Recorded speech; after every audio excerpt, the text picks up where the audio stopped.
welcome to Who Corner to Corner podcast. We're back, and this, I was going to say this week, but it's not really a weekly episode. This is an extra episode, and listen all about it. And we're going to be having a look back at Blue Yonder. Yes, we are. Yeah. Yes. So the second of 3 60th anniversary specials, starring David Tennant's 14th Doctor and Catherine Tate as Donna, although I'm sure you don't need me to tell you all of that. So in this episode, at the end of Star Beast, Donna spilt coffee on the new TARDIS console, blew up, and they were beautiful new console room as well. It was just all shiny, and then bang! Flames everywhere. Love that. Destroyed in its first minute. And it's like the flames time. Weren't just a little spark. It was like everything was engulfed in a complete inferno. Yeah. Love it. Brilliant. Loads of humour there, I think. Yeah. So then they got flung. Well, first of all, they had a little pit stop, didn't they? And then they got flung to the far reaches of the universe on a spaceship. Yeah, and then discover something on the ship. So we're sure you've seen it, so we don't need to kind of go into detail on it. What did you think of this one? I loved it, actually. I thought it was great fun. I thought it was incredibly weird, but I love it when Doctor Who does weird, because it can do weird really, really well. If there's ever a test of the show's strength, if you like, and versatility, then this is a good thing to do it. You literally put your two characters into a tight situation and let them figure it out, set up mystery after mystery, and then put in a bit of danger, a bit of tension, and then gradually have them answer that mystery to provide a satisfying payoff at the end of it, which is great. And to kind of temper that as well, because you just kind of alluded to it, they do a pit stop, which is completely out of keeping with the whole thing, which is bizarre, because it's just a comedy moment, and it's just, why not? That pre-credit sequence where they visit Isaac Newton and they're in a tree, which is bonkers. So you got the TARDIS, which is all flaming inferno, as we said a minute ago, and they stop to literally just set up a joke with Isaac Newton, which is just, it's almost like I can kind of imagine, like, Russell T Davies has had this idea for the TARDIS landing in Isaac Newton's apple tree for years, and he's never had the opportunity to do it. And this time he thinks for the 60th, well, why not? Let's just do it. Let's just go for it. Let's just put it right in there, and it allows him to drop the joke in and slightly disrupt the mavity of the situation as we go through the proceeding events. Yeah. Yeah, initially I thought they just tacked that scene on afterwards, because he talked in DWM about how, I think maybe it was Shooty's episode or something, they showed it to Disney and they were like, the beginning's not big enough, so they went back and shot it all again. But that obviously wasn't this one. But then I think with the usage of mavity in the episode itself, I don't think it was a tacked on bit, but it because I said to my wife as we watched it, I said, the TARDIS just blew up, and now they're sitting in a tree, and now they go to a spaceship, and it's bursting, fire coming out. I was like, this doesn't quite make sense. So, but it was fun. And that's it. And I think, sometimes we need those little reminders that as much as we want Doctor Who to be kind of dark and serious, or it's all about having fun as well. It's not just about. I've said that on stuff. here before. No, it's not a show that is is a dark show particularly. It's a family show and with a largely hopeful central character. And I sometimes see people saying, well, one of my sort of quote unquote favourites was someone saying, I want to see the companion die in the first episode and the Doctor go on a revenge quest to then go back in time and undo it. And I thought, I think you've missed the point. Yeah, I mean, Doctor Who could do that. There's no reason really why it couldn't. Yeah, but it's not the mainstay but it's of not the thing, is it? That's not the driving motivator for for Doctor Who. It's a family show. It has lulls and larks in time and space. Yeah. And occasionally it throws us with some serious stuff and occasionally with some dark stuff. But more often than not, it's pretty much just about having adventures. of any description. You know? Yeah, that's that it. is Yeah, it. It's wide open for that. Yeah. Adventures in time and space, it's literally, built into it there. So this episode, I text you and I said you watched this before I did. I think you watched this at least a good 12 hours. I watched this at you watched it at midnight. 1 o'clock in the morning. After a pretty heavy day as well, where you were really, really busy. I'd been at a concert Friday night, got back at 1 in the morning, then I had the film festival on Saturday night and got home at about 12:30. And then I watched this, and then went to bed. So yeah, quite busy. But that is my commitment to being able to deliver a podcast review. So yeah, I was torn. So what were you torn between then? On the one hand, there was something you liked. On the other hand, something you didn't. Oh yeah, quite enjoy, I mean, on one hand, didn't sit well with you? I thought the episode itself was really was great. I loved the design of that ship. That long corridor thing with the plates moving, those sort of big piston-y type things. I thought it looked great. I know a couple of people online have said the CG was bad, but it's a fairly ambitious, massive, kind of green screen with camera movement to it and stuff for the show to do. The shift was nicely done. Yeah, a lot of movement to it, and the design looked great, and I think some of the green screen maybe if you're going to be real picky, but at the end of the day, if you're going to watch Doctor green Who, screen, and you have to take. You cannot watch it purely for the special effects. I know the special effects these days are of a much higher standard than they used to be back in the 70s and 80s when I started watching the show. Yeah. But they are still, that's never been the big driver to watch Doctor Who. If it is, watch something else, because it's not about the effects. Yeah. Yes, they are competing with the likes of Star Wars and Marvel and everything else, but they have only a fraction of the budget of those guys. Even with the Disney money, right? I guarantee it is a mere fraction of what those guys have, and for them to pull this stuff off is always tremendous. I think it looked brilliant. So, that looked great. I love the design of the whole ship. The cockpit thing and the different rooms and all of that. I thought it was very cleverly directed, especially to deal with that kind of amount of virtual set, and the way they handled multiple characters and hid them with clever cuts and stuff like that. Brilliant. I love the concept of being, at the edge of nothing. The edge it's that, my kids have said to, what happened, where does space go? What happens? Does it just keep sort of, developing somehow and it's never ending, or is there a point where it just stops? Or so that's quite a massive. I love the way they did that. Concept. I thought that was tremendous. It was really eerie, and also I must say, so. Normally, Murray Gold's music is all like, and very like tell you how to feel. But this became, he pulled it right down. It became really eerie, a little bit more electronic, and it suited it perfectly. And I really felt that the way like Donna suddenly realised like they could be stuck here. The TARDIS has done a runner, brilliant, and the way the Doctor kind of, was trying to. Sort of reassure, but slowly he realised we might be a bit stuffed here. So I thought all of that was brilliant. I started to wonder when he was tapping on all the pipes and stuff, and it was cutting between, the conversations and stuff. I was like, something's not right here. And then it was the arms, wasn't it? The reveal. He says, I can't get the arms right. Yeah. And I thought, okay, that looks quite cool. And then, he bends over backwards. Yeah, just the whole exorcist body thing.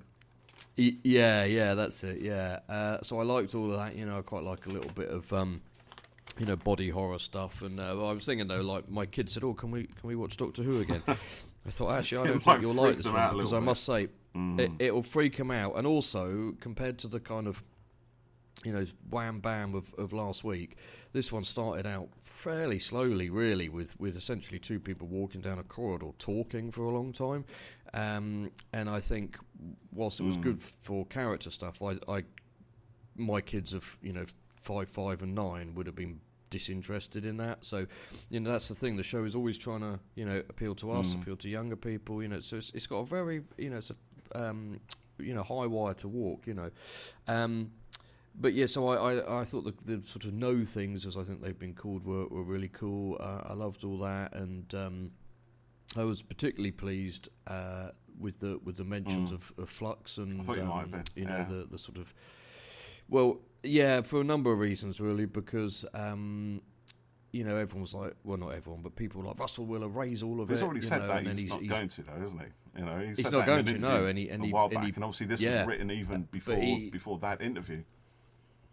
Well, it would have been, because I watched Unleashed, and they filmed this a year and a half ago. So so I was pleased to see that, because actually he's been able to use it to develop things with the character a little bit, and inform them, and I think it will play into things with Shooty and Ruby being an adoptee as well.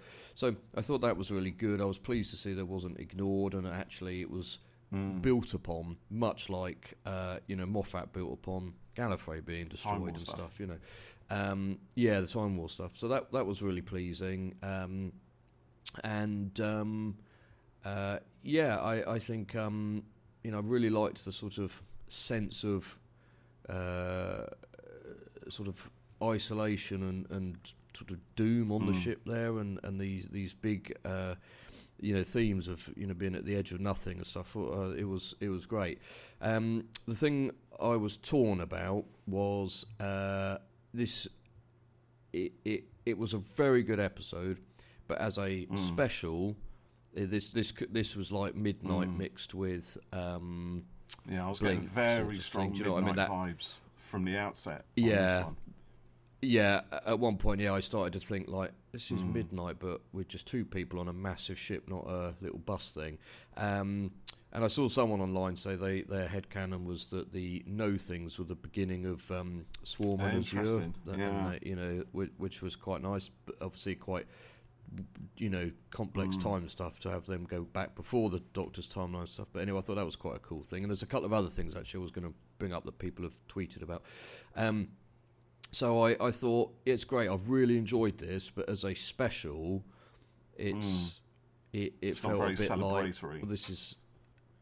Well, and there's another thing that, so as a 60th celebration, it's basically only celebrating one series of the show, but I saw someone online say they felt that it was celebrating what Doctor Who can do and what it could be, and I thought, all right, that's fine. I mean, I wasn't expecting all the other Doctors to turn up, but it is very, very, like, pinpointed at one era, and I think because like with Starbeast last week. Because of Tennant and Catherine Tate playing Dr. Donna, right? So that aims at its series 4? Yeah, I mean, yeah, basically, and I think, let's be honest here, okay? We could say the 14th I'm going to come back, I'm just going to make a note on that, because I'm going to come back to you on that one. Are you going to say... Oh, he's wildly different. No. Okay. You don't know me that well, Sunshine. So I am going to say that, yeah. That's exactly what I'm going to say. Okay. I mean, there are differences, but, it's like 90% the same.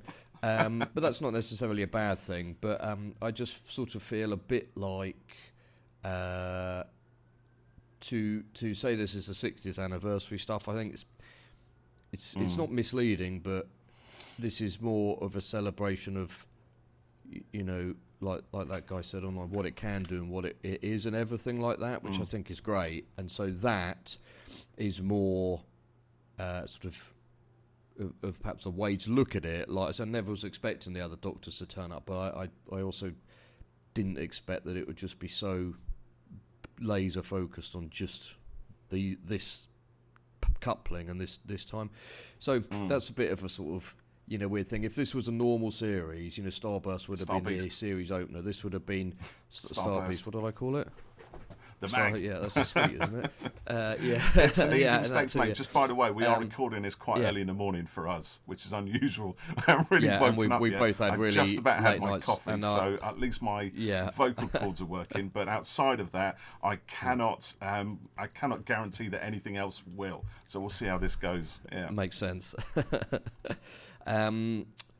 and I've sorry, we were talking about Starburst. Yeah, so this episode would feel like it would be like midnight So or turn left or something, three-quarters of the way. Kind of thing. Yeah, mid-series. So it's a weird thing. In that, like I said, I feel torn. Okay. I really liked it. It did a lot of great stuff, but there's a few things that niggle me. And as I texted you, my biggest thing was, now even the enemies look like David Tennant. Oh my goodness me, Geoff, we that really is need my to hot get you take. help on this, mate. I've got a few numbers of some people that we can get in touch with. We can walk you through. We can help you 1-800 deal with Tennant. this obsession that you have. Well, I no wonder they redacted all the guest stars, 'cause it was just them again. So I suppose if you feel a bit like Tennant is overused on the show, having two of him in it, I was a bit like, You need to get over that, mate. at the same time, That's a I know, bias in your but head. I don't need to get over it. But I think if you could, it would help you enjoy the episodes a little bit more, because then you probably wouldn't be possibly. torn. You could just take it on No, its I own probably terms wouldn't be, for but what it is. I think I don't really like that we've brought back an actor as another version of the Doctor. I think it looks silly having two Tennants in the lineup. I think if they'd gone with it's 10 again, and somehow it's sort of been a weird regressive regeneration, I'd have been like, yeah, okay, but. The 10th Doctor's just been everywhere in the last few years. I agree with that, and that's one thing I really dislike about that whole kind of worship. It's almost like if see, I was becoming a fan in my teenage years in the 80s, and it would almost be as if Tom Baker had always been the Doctor alongside Peter Davison and Colin Baker and Sylvester McCoy. Yeah, and I think yeah, one exactly, of the great things that John Nathan Turner did was absolutely 100% insist that whenever Doctor Who was depicted in the media, the current Doctor, he was the one who was first and foremost. The other Doctors front were and centre, not forgotten about, but they weren't. They weren't put front and centre. I think the only time really was when they did a play. I can't remember what the play was called, but Colin Baker shared it with John Pertwee. But that was the only thing, and I think that was a great thing, and that seems to have kind of slipped, because if you imagine, if Tom Baker, because he was so strong as a Doctor and so popular as a Doctor, and there were so many people who were having a really hard time not just understanding that he wasn't the Doctor anymore. If Tom Baker hadn't have decided to just cut himself off completely as he did, clean cut it, and if John Nathan Turner hadn't been so insistent to the media that they promote the current Doctors first and foremost, then we would have had a similar situation to we've got now, where where David Tennant, and it's no fault of David Tennant. He loves Doctor Who and he wants to be a part of it. He does, and will always be, even if he could just dress up as a Slitheen and put the foam hat on and everything, he would do it. And I absolutely love him for that. So the kind of worship of the 10th Doctor is not on him, and I struggle to kind of see why you can blame Tennant for that, or at least hold him accountable when you see him on screen. I'm not blaming him. I mean, I'll tell you what I think it is with you, my friend, and I mean this in the nicest possible way. I think you're still trying to deal with the loss of Jodie's 13th Doctor. Which is hard, that's definitely a part of it, and obviously we weren't doing the podcast back then, but I love the 10th Doctor. I don't really. I've been a massive fan. No, of the you 10th don't really Doctor. like him. I love David Tennant, and but I think the 10th Doctor is more annoying than sympathetic. I think that the moment he walked out the TARDIS in Christmas Invasion, broke the staff, said you can't get the staff these days. I just thought, oh wow, he's brilliant. And when he crashed through the mirror and winked at Madame de Pompadour, I was like, oh yeah, he's brilliant. And I've said before on here that him coming back, I worried would undo all of that stuff, and it hasn't. And you are right. I have a bias, I guess you'd call it. But I think it's just that the show is more than just David Tennant and RTD, and the this is proper Who claims really, wind me up, to be honest. That's and not I on think that Tennant, and it's not on RT. It's not on no, Russell T Davies it's not either, on. To be them. fair, that's on the media. It's on fans who want to, who kind of feel that way if they're expressing that opinion, and it's on other fans as to how they take those opinions, whether they allow people the ability to kind of feel them and express them, or if you want to just argue and rage against it. And really, I think what we should all do is just have the conviction of our own opinions, and we can sort of discuss and we can argue, and as long as that's done in a kind of a fun way. I think when it starts to turn nasty, as it invariably does, that's when things become slightly tense, and and it turns the enjoyment factor of the show into something which is the opposite of that. Well, that's remember that, because I'll come back to that in reference to another tweet. So you're right. I pathetically perhaps struggling to get over Jodie having left, and I don't really care what anyone thinks, but I loved it, and the show was always my favourite show, and then that Jodie and Chris came along, and it just became something else for me. But then with the 10th Doctor being on Time Lord Victorious, in the video games, in the comics, and all of this stuff, it and I know I'm not alone in feeling like the show massively started to rely on him, and was that because they felt that Jodie couldn't, her Doctor wasn't carrying it properly, or whatever, I don't know, but it never happened with the 12th Doctor, it never happened with 11. So now to sort of go back, and we've said before the show should move forward, and I think even though they're saying he's 14, we are going backwards really, but at the same time these stories are great, and it's really good. So I am very torn by it, and I'm aware that it's very silly to say now even the baddies look like him. I did laugh at that when you texted me that. I thought that was hilarious. Yeah, I thought you would, because I was surprised you I didn't get it. You said that you were torn about something. I was trying to guess what it might be, and I came at you with all sorts of suggestions, but that one I never suggested. And I was like, no, not not that. So it's just it's a bit like obviously I'm a big MCU fan, and the people who want to bring back Iron Man, and it can't be good again without Iron Man and Captain America. You have to move forward. That's not true. And Iron Man was great. Downey was brilliant. I don't want to go back to him. It's basically just saying it's not good enough, it's not good anymore without these people, and it's an attachment to things in the past and unable to kind of move forward. Buffy was only good when Giles was in it. Well, that's not really true either. Do you know what I mean? It's that sort of thing, So yes, I feel a bit torn. But what I was going to bring up was sorry, that's I'm right. talking Yeah, loads I've got my opinions here. I've got quite a lot to say. We need an extra hour now. I am tight on time today, so this might end up being cut a bit short. Someone online, Sean John PDX, who PDX, he lives in Portland. Hello. He says, this episode was exactly why I love the show. Instant classic. There was a fantastic message written into the story. And then he's put some quotes up. And there's a tribe, and they worship it for 100 years. And then they grow up, then they try to burn it. That. Then they get wise, and they preserve it. And I said, is that about the fandom? And he said, exactly. And I thought it was a really lovely sort of, bit of writing there. And Tennant, delivering this sort of fantastical story about the TARDIS and civilization, but I like that guy's Sean's reading of it there, that it could be sort of about fandom and stuff. I'll tell you that put me in mind. It put me in mind of two things. Firstly, the Big Finish story, The Fires of Vulcan, where the TARDIS is discovered in Pompeii after having been buried there for however many hundreds of years, but also the Ghost Monument as well, where literally that happened. The TARDIS reappears in a spot every 1,000 years or so, and it kind of builds up not so much a city in this thing, but there's the whole race, isn't there?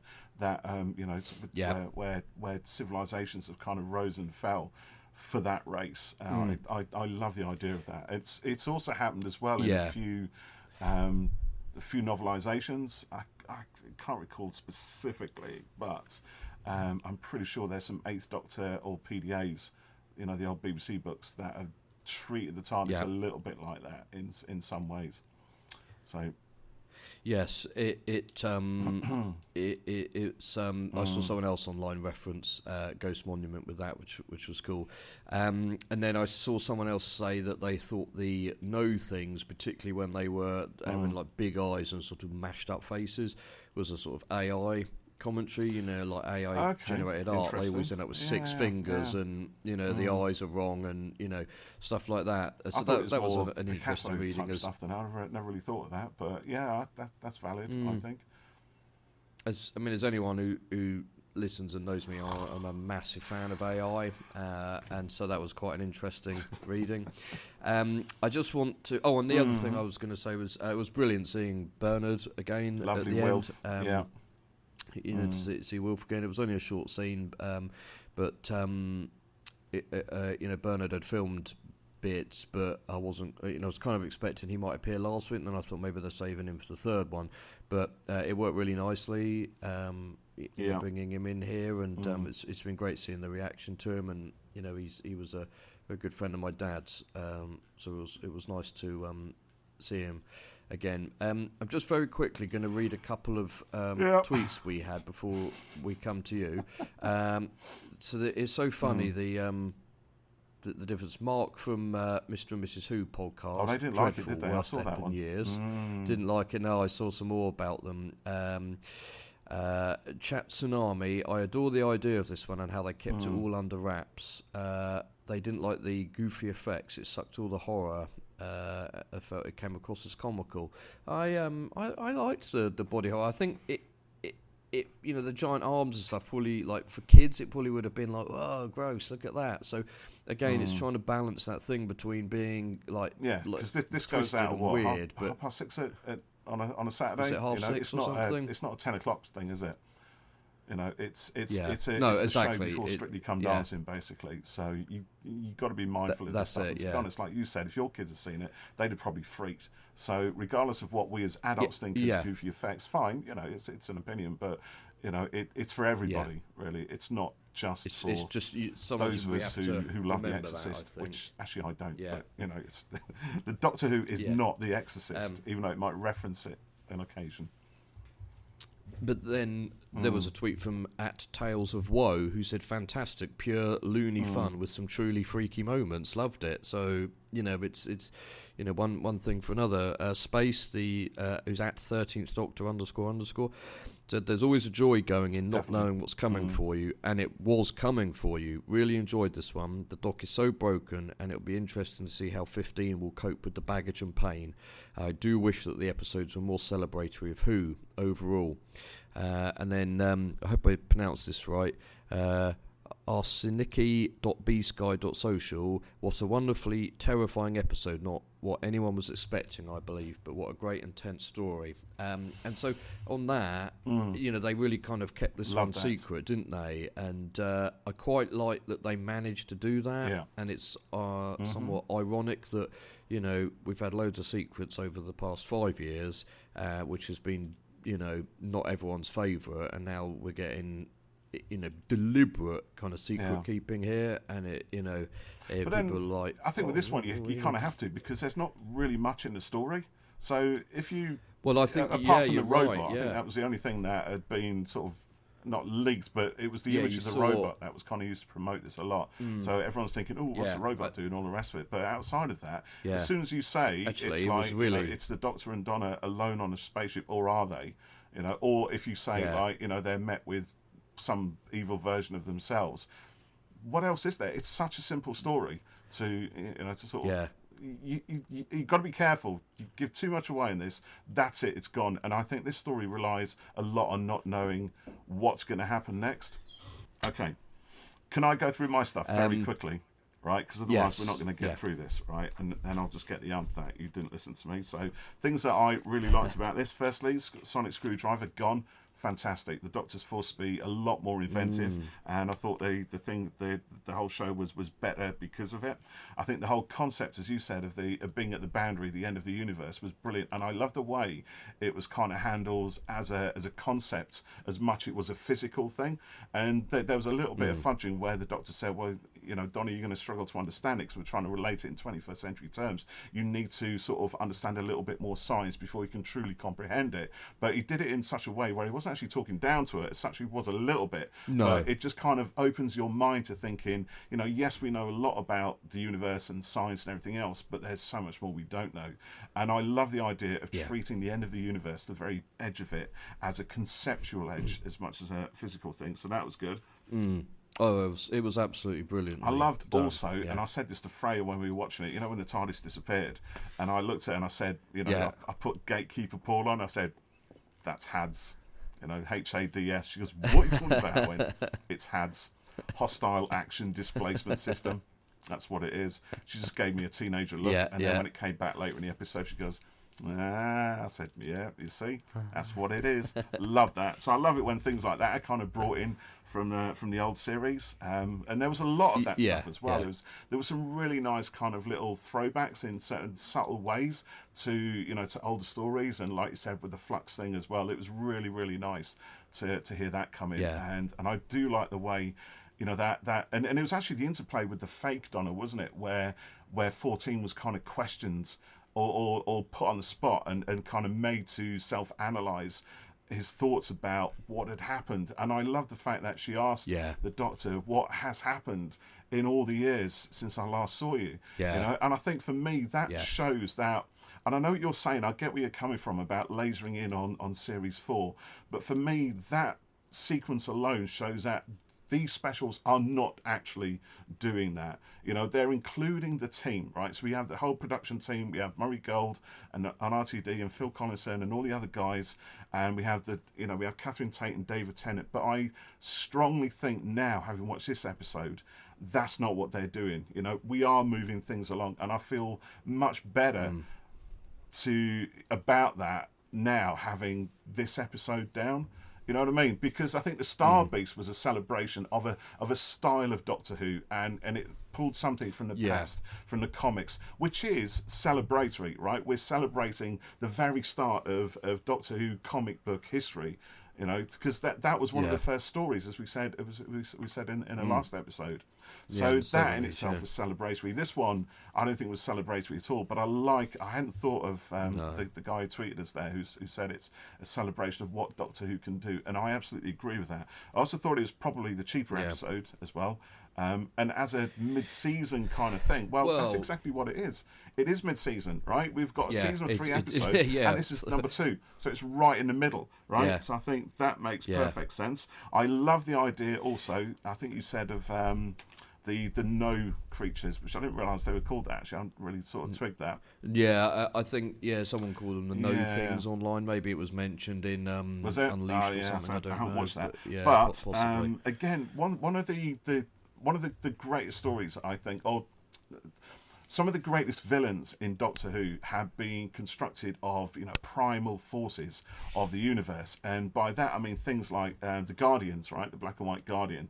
And also the Swarm and Azure, those agents of time, time as a kind of villain and malevolent thing, almost like Sapphire and Steel, and also the Toymaker, the Toymaker and the Eternals, and we had the guys in Can You Hear Me as well, right? Zelim and those guys anyway, who sort of reference the Toymaker and the Eternals, right? So those are forces of the universe from the very beginnings of creation, or maybe beyond the universe. We don't know, something we can't easily explain. And I love the fact that this was kind of in that vein. Those other villains were of that, and also, as we said, kind of referencing Midnight, which again is a kind of unexplained, almost primordial force that the Doctor seems to be battling with. And I love, I've always said previously that Russell T Davies is a brilliant writer because he puts everything on the surface, but I think he's an even better writer when he holds things back. And I've always said that one thing I loved about Chibnall's stories is that there are layers and layers to them. Russell T doesn't tend to do that because he's making things as accessible accessible as possible to as wide an audience as possible. But in this one, he does hide a few things under deeper layers. You know, there's you know, there's stuff we can see and there's stuff we can physically hear, but there's throwbacks, there's concepts, you know, this whole thing about the edge of the universe and the concept of identity, and you know, and being met with a mirror version of yourself. It's tapping into the kind of subconscious fears that we all have, which again are sort of primordial, you know, primordial in their nature, because we only access the subconscious when we're under the influence or hypnosis or in sleep or having nightmares or dreams, and that wonderfully expressed this. You know, the whole idea of my arms are too long. It's almost like something that David Lynch would have come out with in Twin Peaks or Blue Velvet or something like that. You know, my arms are too long. Yeah. You know, the little guys would say that in this room of nightmares and stuff. And I absolutely love this. I thought this was one of the best Doctor Who episodes I'd seen for a long, long time. And I love the fact that for once we didn't have the sonic screwdriver, and I love that actually Doctor 14 here was not Doctor 10. It felt like actually a continuation of 13, someone who's wondering why the hell he's got this face back, you know, and almost like hasn't had time to kind of deal with whatever's going on, and has this massive foreshadowing, this big worry of, I'm here for some sort of reason, and something is controlling me, and I don't know what that is yet. So all of that stuff seems to be leading up to this showdown in episode 3 with the Toymaker, who I strongly suspect, no surprise, is going to be behind all of this, from the regeneration to the 15th Doctor. So there you go. That's my thoughts in a nutshell, and hopefully we've still got time for you to do your thing. No, it's good. Yeah, I mean, and there's also a part of me actually that sort of feels a bit like, you know, I wish this was a bit longer, really, because I had a point over yesterday when I was thinking about it, and I thought actually this 3 episode thing is almost pointless, because you know, he's come back. 3 episodes of Doctor Who, you know, in its new stories. Yeah, but I felt like it's a shame it's not, you know, it's not more, because you know, we've had the Star Beast, they go to a spaceship, then he's going to die in the next one. So, you know, it's all very but now you're wishing we had more 14th Doctor. Is that what you're saying? Well, not specifically. Oh. No, but you know, more. I just wish this had been a bit longer. So, you know, because they are brilliant together, and you know, off camera as well. They're great fun watching them on Unleashed. It was I a need bit to where watch they're being. those. I watched some of the Star Beast Unleashed, but it's good. Yeah, they do. It's not just you know, behind the scenes fluff stuff. You know, they do go into things in a bit more detail, and there's quite a funny interview where Tennant and Tate are talking, and then it's revealed that she's had a air cooling pipe thing up her jumper the whole time, because it's been so hot on set. Cool. You know? So, yeah, so you know, they are really good together. They are. And I love their chemistry. You know, and I like the fact we have got 3 more episodes with them, because it kind of allows their relationship to move on as well. And I know, you know, it's almost like, you know, imagine if we had 3 episodes with Sylvester McCoy's 7th Doctor and Ace, so we could find out how their relationship progresses at the end of, you know, after Survival. I know we got the little Tales of the TARDIS with, you know, some of the older Doctors and Companions. It would be nice if we had this is kind of the same sort of thing, but on a bigger scale, I think, you know, so we can see what happens. It is really, to these guys, you know, given a little bit more time after everything they've done together has kind of ended. I love this. Because we had a bit of that in Power of the Doctor, didn't we? For you know, 7 and for me, that was our multi-Doctor story in a way. And I'm, you know, I get what people are saying, but it's almost like there is an expectation that we need to have multiple Doctors. They might still come back in the 3rd story. Yeah, we don't know. But if they don't, I'm not going to hate on it because of that. You know, because my expectations are not met. You know, we've all got our own narratives of what we think should happen.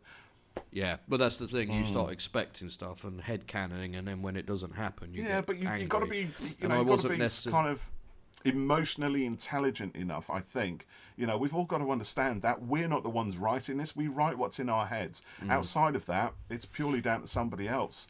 So yeah, exactly. I think they need to tell the story that they want to, and that they think if you like it, great. If you don't, well, maybe there's next week. Who knows? And I'm not. I don't necessarily, and I never did think that the doctors would turn up. And I don't really have an answer for this. This is me addressing the greater fandom, I guess. Yeah, no, it's and a little bit of old man's advice, don't hold it against them if they don't deliver what you want. You either take it for what it is. And I agree with that. Yeah, absolutely. I just I don't know how you'd make it more celebratory of the show as a whole without being multi-Doctor. So I'm aware. But look at the 20th anniversary season, right? It was a whole season of celebrating 20 years of Doctor Who. I think as we said in our anniversary special podcast a little while ago, the 20th anniversary season, every story was quite unique. There was only one element which kind of had a throwback to a previous era. We had the Brigadier in one, we had the Black Guardian in another, but the stories themselves were unique and individual and not necessarily celebratory until we got to the 5 Doctors. That was all out and out, a celebration with 5 previous Doctors and 3, 1 in limbo, and the current Doctor, obviously. So it was, and that was great, and all of that kind of works. And I do wonder if this is a bit like that. So we get 2 stories that are, kind of their own thing, and then maybe the third one, which does bring in a villain from previous, what we haven't seen since the first Doctor. Yeah. So 1960. Well, as anyone's seen, whenever we saw the Time Maker last. So that's the thing, and we don't know what's going to happen in that yet. So we shall wait and see. No. Yeah, I think next week will be very interesting to see how 14 gets wrapped up. I think we might need a longer podcast for that one, mate. Yes, we see might how it goes. Particularly if the rumours are honestly, I true. haven't seen any rumours. No, I know you haven't. That's amazing. Just not engaged with any of that at all. I'll be interested to see what you think of that. Anyway, I'm afraid I'm going to have to depart, everyone. I've got to go to work. What's wrong with you? So crazy man. Yeah. Expect to earn money for a living. I'm going to leave Paul to edit this one and get it all out a bit later. Geoff's bit is going to be that much. And my bit is going to be that much. Yeah, yeah. You're going to recut this to make it. Mine. I've got to do my job as well. You know what I mean? Oh dear. Anyway, thank you for listening to us, Doctor Who fans. We really appreciate all of you who listen to our podcast and put up with our ramblings. But that's who we are, isn't it? At least. And we just want to put them out there. So thank you for listening to us, and we'll see you next time. See you next time. Thanks a lot. Bye.